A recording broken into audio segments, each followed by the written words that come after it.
Good morning. Welcome back to your daily reading. This one, I'm not using the tarot. I'm using the Chakra Wisdom Oracle. And this one, as you can see, is for USA Independence Day, Thursday, July 4th.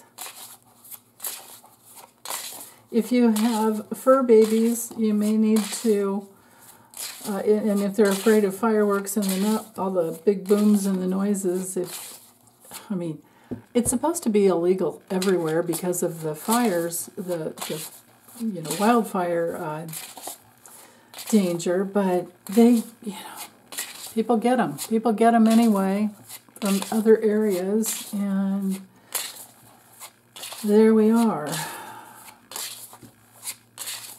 But anyway, I imagine there are treats with things that can calm down your fur baby if you need to help them sleep.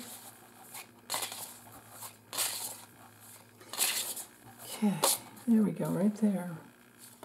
Now I think the facade has something to do with that,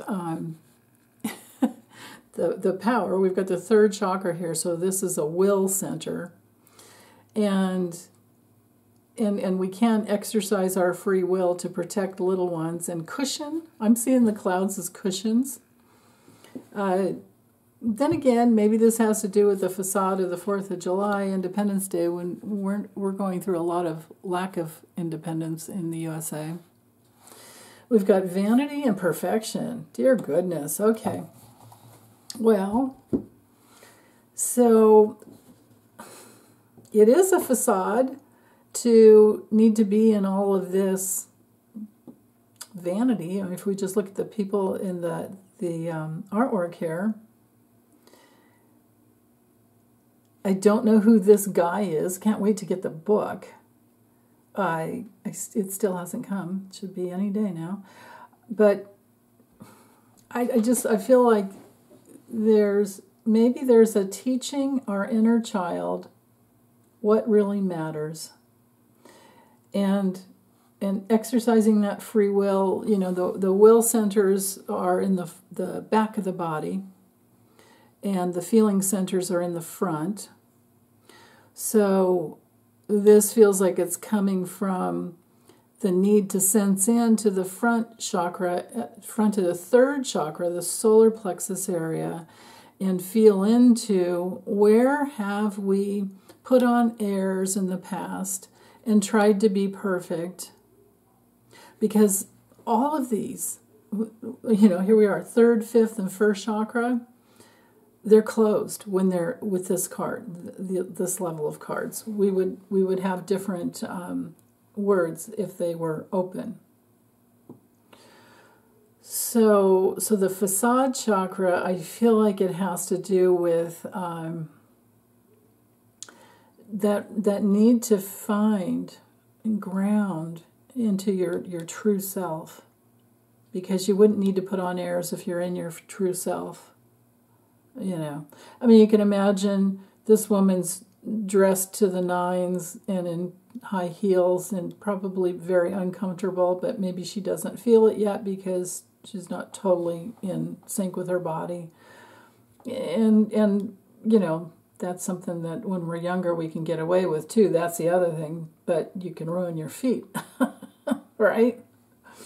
Ruin your feet and your lower back wearing heels.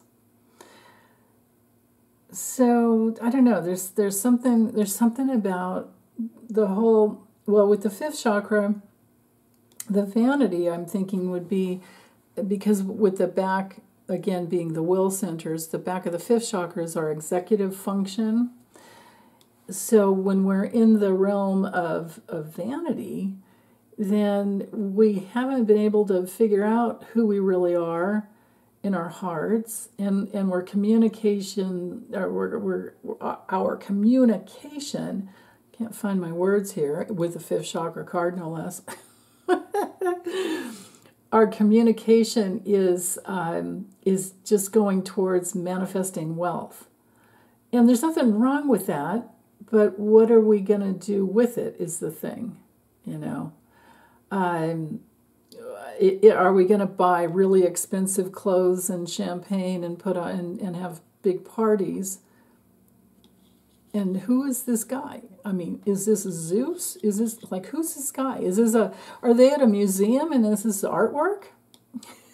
I can't wait to get the book because I can't remember, I totally lost track of what the little stories were, but I do remember the book having little stories.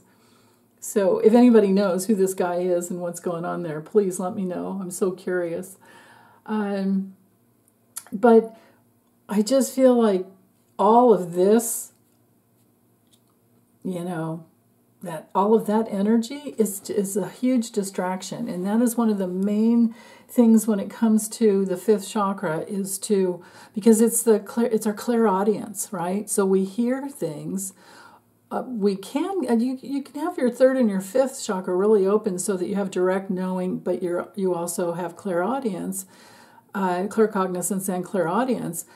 But what happens is sometimes you get, if it's closed up a little bit or closed completely, then your messages aren't clear and they're not the right, they're messages of a little bit of darkness, telling you that you have to do this and this and this. And that's not who you truly are, right? It's just not. So there's questions around that. Who do we think we need to be in order to be loved? In order to be perfect? Do we think we need to be perfect in order to be loved and admired or approved of? Because we all fight with that when we're little. We fight for love, connection, and approval from our parents, and then other authority, figures as we're growing up. And when you can answer that question, it can, that's the key to solve all your problems in life, is to ask yourself, who do you think you need to be? Who do you think you need to be in order to have love, connection, and approval? Because it's a part of our survival, right? When we're little, we need to survive, so we attach. And if we're attaching to parents like this, they're not present with us. All they're thinking about is what they're going to wear, what they're going to, how they're going to throw this party, and how they're going to be seen. They're coming from their own wounding. So again, it's like I said yesterday, we're in this constant process as we evolve in letting go of our parental environment that we grew up in. That energy that is magnetized in our soul substance, and we're having to name it, figure out what it is, grieve, go through the grieving process of letting go of, what's not you, so that the real you can come through. And in this entire process, it's normal to expect depression. Expect depression in your healing process, because you're going back into the past, which was depressing, but you had to numb out from that in your, survival. If you don't numb out, you can't survive when you're little. Like if you have parents, like let's say you're a little boy, you have parents who said, boys don't cry, and girls don't get angry was usually the other one. So if you're a little boy and you're meeting your real feelings of the fact that mom's not, I don't know where mom is, or mom's not with me, even though she's sitting right in front of me, she's doing something else, or mom's hitting me, right?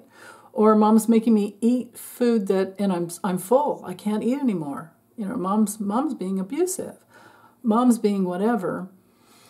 And if the child doesn't numb out from those feelings, then he's not going to be able to get anything from his mother, right?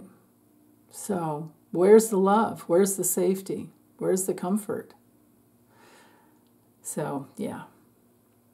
I don't think I have anything to add to this other than sending you big hugs and happy 4th of July. Bye.